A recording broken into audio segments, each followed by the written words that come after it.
क्या आपको पता है कि फॉरएवर लिविंग प्रोडक्ट कंपनी में आपकी आईडी कब बंद होती है, क्यों बंद होती है और सबसे ज्यादा जरूरी सवाल, कैसे हमेशा के लिए आपकी आईडी बंद हो सकती है। आखिर आप ऐसी कौन सी गलती करते हो जिसकी वजह से आपकी आईडी हमेशा के लिए कंपनी बंद कर देती है।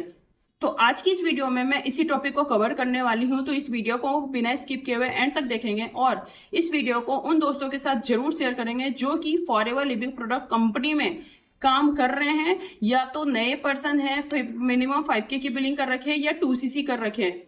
आप इस वीडियो को उन दोस्तों के साथ जरूर शेयर करें। चलिए मैं आपको बताती हूँ कि फॉरएवर लिविंग में अगर आपकी आईडी बंद गई है तो कितने दिन की आपको कंपनी किस तरीके से टाइम देती है जिससे कि आपकी आईडी बंद नहीं हो सके। सबसे पहला आपको मैं बताती हूँ कि अगर आपकी आईडी को बनाए हुए 45 डेज कंप्लीट हो गए हैं, ठीक है, 45 डेज के अंदर ही आपने किसी भी तरीके का कोई बिलिंग नहीं किया अपनी आईडी पे, तो 45 डेज के बाद आपकी आईडी इनएक्टिव हो जाती है। लेकिन खुशी की बात यह भी है कि अगर आपने कोई बिलिंग नहीं किया है और आईडी आपकी इनएक्टिव हो गई तो 45 डेज के बाद आप फिर से न्यू आईडी बनाकर अपने काम को स्टार्ट कर सकते हैं। अब चलते हैं दूसरे पॉइंट की तरफ। तो दूसरा पॉइंट, अगर आपने आईडी बनाई है और अपने आईडी बनाने के बाद 2000, 5000, 10,000 किसी भी तरीके का कोई भी बिलिंग कर लिया, मतलब कि आपकी आईडी पे 2CC सिर्फ कंप्लीट नहीं हुआ है, अगर आपने 28,000, 27,000 का भी प्रोडक्ट ले लिया है लेकिन 2CC कंप्लीट नहीं हुआ है, तो आपको कंपनी 6 मंथ तक का टाइम देती है।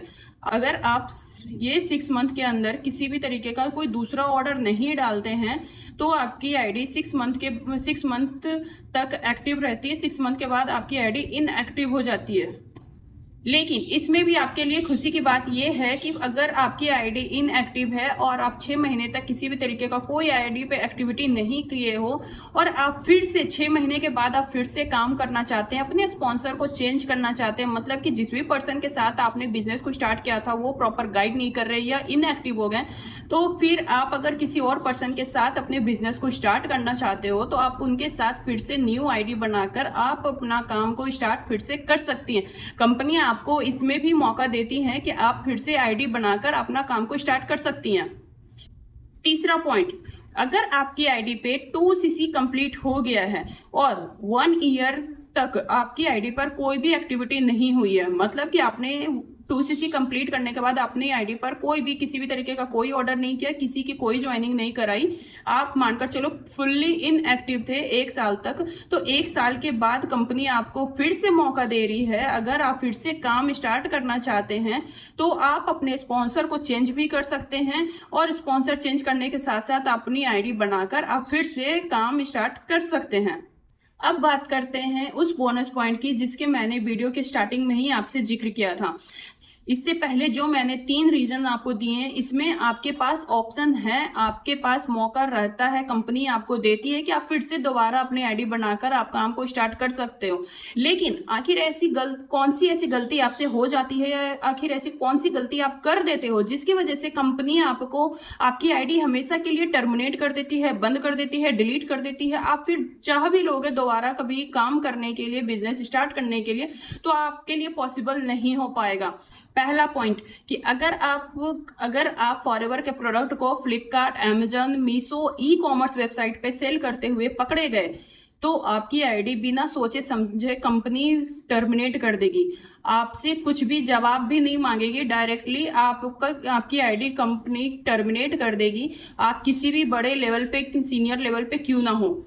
कोई फर्क नहीं पड़ता, आपकी आईडी हमेशा के लिए बंद हो जाएगी, फिर आप दोबारा कभी काम नहीं कर सकोगे। दूसरा ये कि आप लोगों को गलत गाइड करके बिजनेस में नहीं ला सकते, मतलब कि जब कंपनी खुद ये क्लेम नहीं करती है कि आप आज 2CC करोगे, कल के कल आपके अकाउंट में लाखों रुपए आना स्टार्ट हो जाएगा, तो अगर आप किसी को गलत गाइड करके बिजनेस में लाते हो, मतलब ये कि पैसे ले लेते हो और उसका प्रोडक्ट नहीं भेजते हो या फिर किसी भी तरीके का कोई भी स्कैम करते हो और आपकी आईडी उसमें नाम आ गया है, तो आपकी आईडी भी कंपनी हमेशा के लिए बंद कर देगी। ये रिसेंट हैदराबाद का केस में भी यही चीज हुआ था कि उन्होंने गलत लोगों से पैसे लिए थे, उनके प्रोडक्ट उनको डिलीवर नहीं कराए थे या प्रोडक्ट लेके खुद ही रख लिए थे, तो इस वजह से उनकी आईडी अभी भी बंद है। मैं उनके बारे में ज्यादा कुछ नहीं बोलूंगी, बस मैं यही सजेस्ट करना चाहूंगी कि अगर फॉरएवर में चाहते हो लॉन्ग टर्म बिजनेस को करना तो आप ये सारी गलती को अवॉइड करो और कंपनी की पॉलिसी को बहुत ही सावधानी पूर्वक से पढ़ो और समझो, और अपने बिजनेस पार्टनर को भी यही गाइड करो, ताकि उनसे भी कोई भी किसी भी तरीके का कोई भी जाने अनजाने में भी ये गलती ना हो जिसकी वजह से उनकी आईडी हमेशा के लिए बंद कर दी जाए। आई होप कि आपको ये समझ में आ गया होगा कि आईडी बंद कितने टाइम में होती है और कौन सी ऐसी गलती करते हो जिसकी वजह से आईडी हमेशा के लिए टर्मिनेट हो जाती है। अगर आपकी भी टीम में या आपकी आईडी इनएक्टिव हो चुकी है और आप चाहते हो अपनी आईडी को इनएक्टिव से रीएक्टिव करने के लिए बिना किसी भी झंझट के, बिना किसी भी प्रॉब्लम के, तो आप मेरे स्क्रीन पे दिए गए नंबर पर कनेक्ट कर सकते हैं। मैं आपको पर्सनली गाइड कर दूंगी कि क्या प्रोसेस किस तरीके से करने से आपकी आईडी फिर से एक्टिव हो जाएगी। ये वीडियो को यहीं पर एंड करते हैं, मिलते हैं फिर किसी ऐसी इंफॉर्मेटिव वीडियो के साथ नेक्स्ट वीडियो में। Thank you so much. और हाँ, अगर अभी तक सब्सक्राइब नहीं किया है तो मेरे चैनल को सब्सक्राइब कर लो, ताकि आपको ऐसी ही आने वाली वीडियो की नोटिफिकेशन सबसे पहले मिल सके।